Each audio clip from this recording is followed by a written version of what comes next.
L'Afrique est pleine de tristesse de voir nos familles mourir. Ne touchons pas nos malades, ne touchons pas nos mourants. Tout le monde est en danger, les jeunes et les anciens. Il faut agir pour nos familles.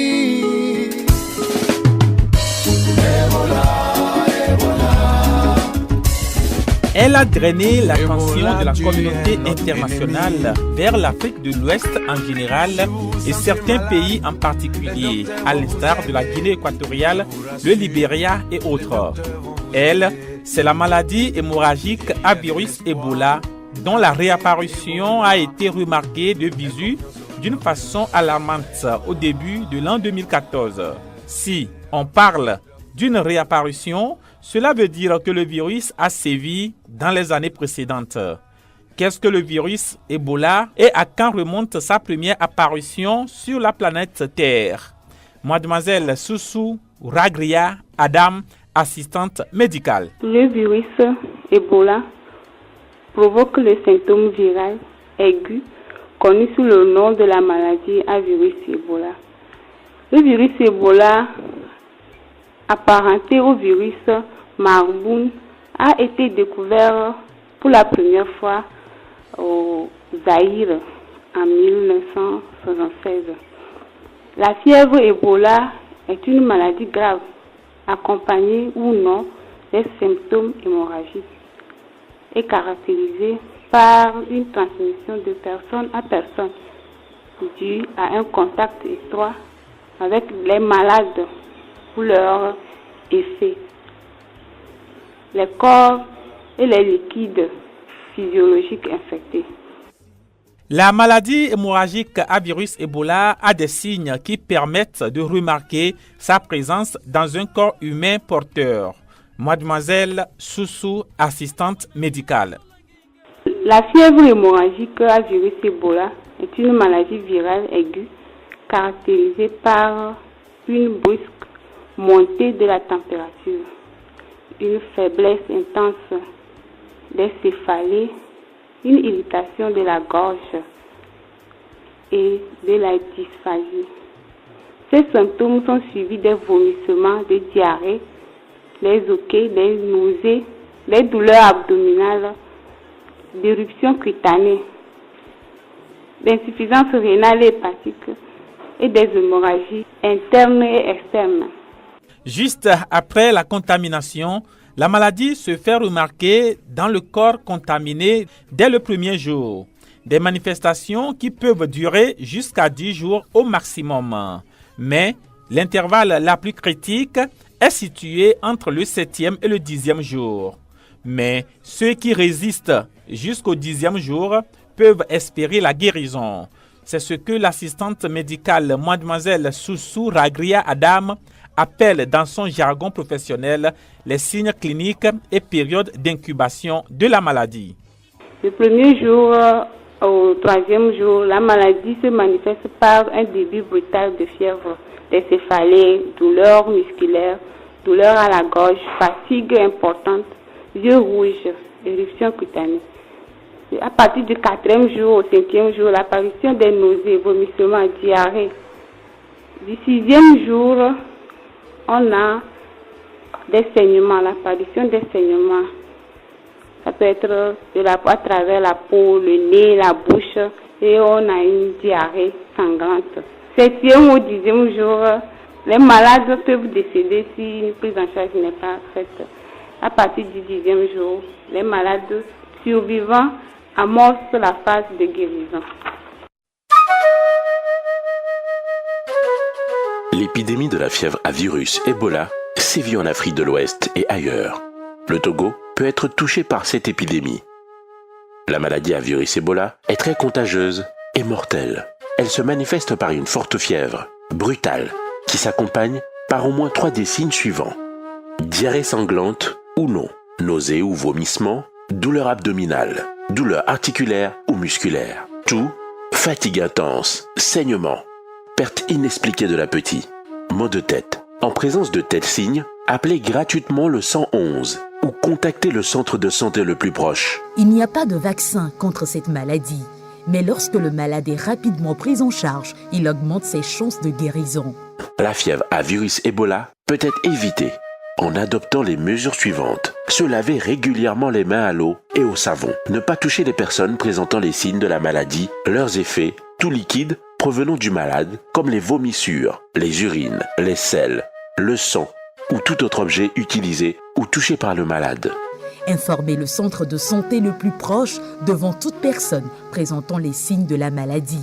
Évitez de manipuler les animaux sauvages, morts ou vivants, comme les chauves-souris, les singes, les rongeurs. Ne pas toucher ni transporter les dépouilles des personnes mortes d'Ebola ou de causes inconnues. Restons vigilants et solidaires. Mobilisons-nous pour éviter et arrêter la propagation de l'épidémie Ebola. Pour toute information, appelez gratuitement le numéro 111.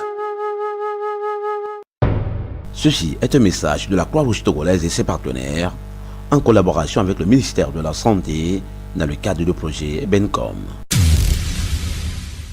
Souvent, les animaux sauvages tels que les gorilles, les chimpanzés, les chauves-souris, les agoutis, les rats sont considérés comme réservoirs de la maladie hémorragique à virus Ebola car hébergent le virus mais ne développent pas les symptômes. Ce sont des porteurs sains.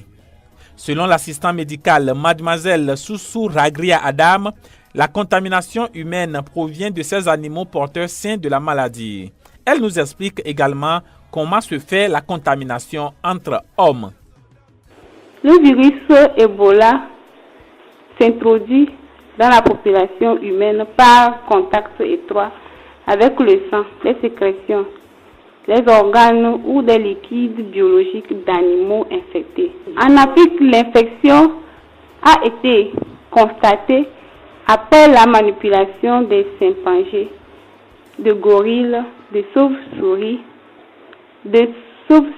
frugivores, des singes, d'antilopes, des bois et des porcs képis infectés, retrouvés morts ou malades dans la forêt tropicale.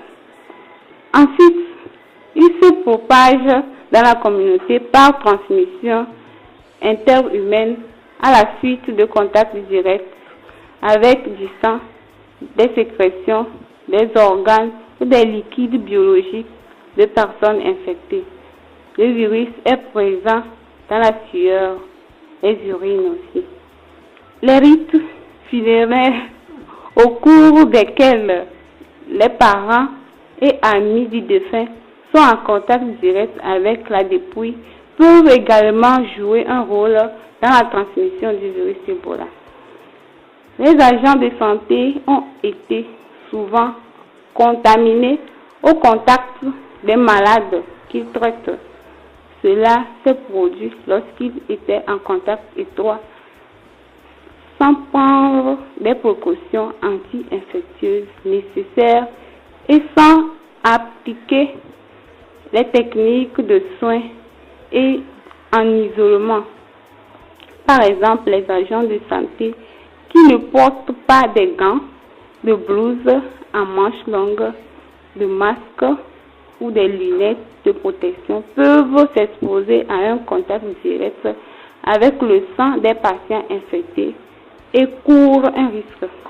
La réutilisation des aiguilles et des seringues, les techniques de protection inadaptées à la non-observance des règles d'hygiène sont les principaux facteurs de la transmission nosocomiale chez le personnel et les agents et les malades des hôpitaux.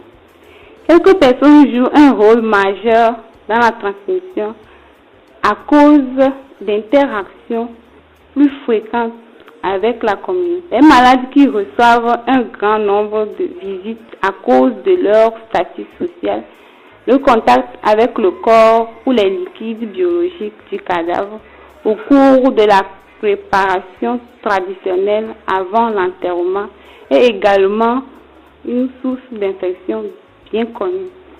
Des gouttelettes de salive infectées émises par un malade peuvent transmettre efficacement le virus lorsqu'elles arrivent en contact avec les muqueuses. Les personnes atteintes peuvent transmettre l'infection aussi longtemps que leur sang et leurs sécrétions contiennent des virus. On a isolé le virus Ebola dans le liquide séminal jusqu'à 61 jours après le début de la maladie. En cas d'épidémie de la maladie à virus Ebola, 2 cas sont identifiés, celui suspect et celui probable. Mademoiselle Soussou Ragria Adam revient ici cas par cas sur ces 2 aspects. Les cas suspects, ou encore appelés cas cliniques, c'est toute personne malade ou décédée qui a ou de la maladie, de la fièvre associée à au moins 3 des signes suivants, à savoir la diarrhée avec ou sans sang, les vomissements avec ou sans sang, une douleur à la gorge, les fatigues intenses, les saignements des gencives, l'épistasie sont des saignements du nez, les conjonctives aussi infectées. Si on détecte au moins 3 de ces signes qu'on vient de citer chez le patient, on parle alors du cas suspect. En ce qui concerne les cas probables, sont des cas avec ou sans saignement, sont toutes personnes vivantes ou décédées qui a été en contact avec un cas clinique de maladie à virus et qui présente ou a présenté une fièvre aiguë avec ou sans saignement.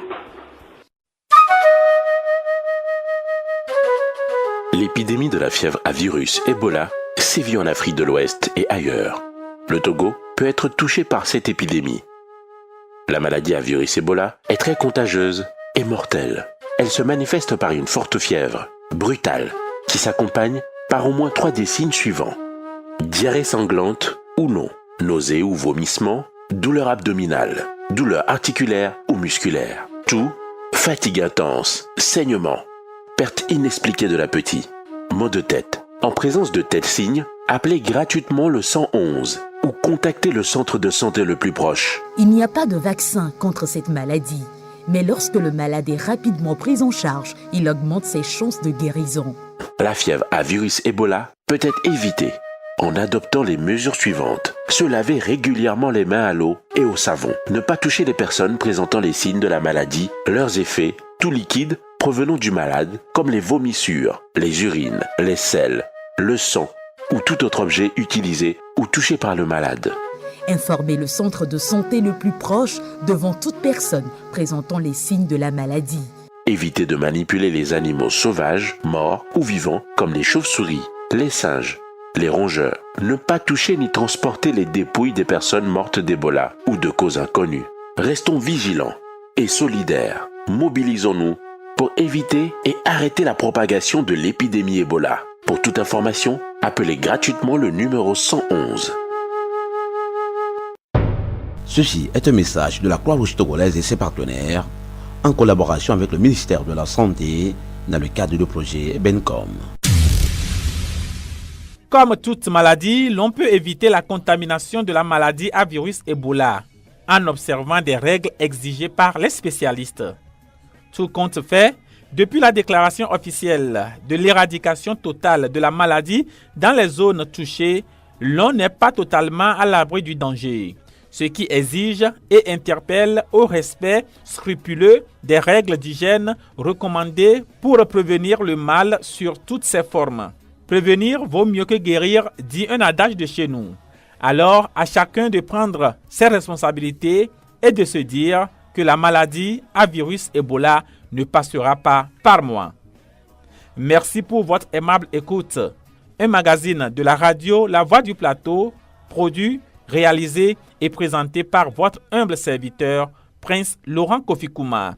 Excellente suite de nos programmes à toutes et à tous sur la 96.5 FM. Au revoir. Tout le monde est en danger, les jeunes et les anciens. Il faut agir pour nos familles.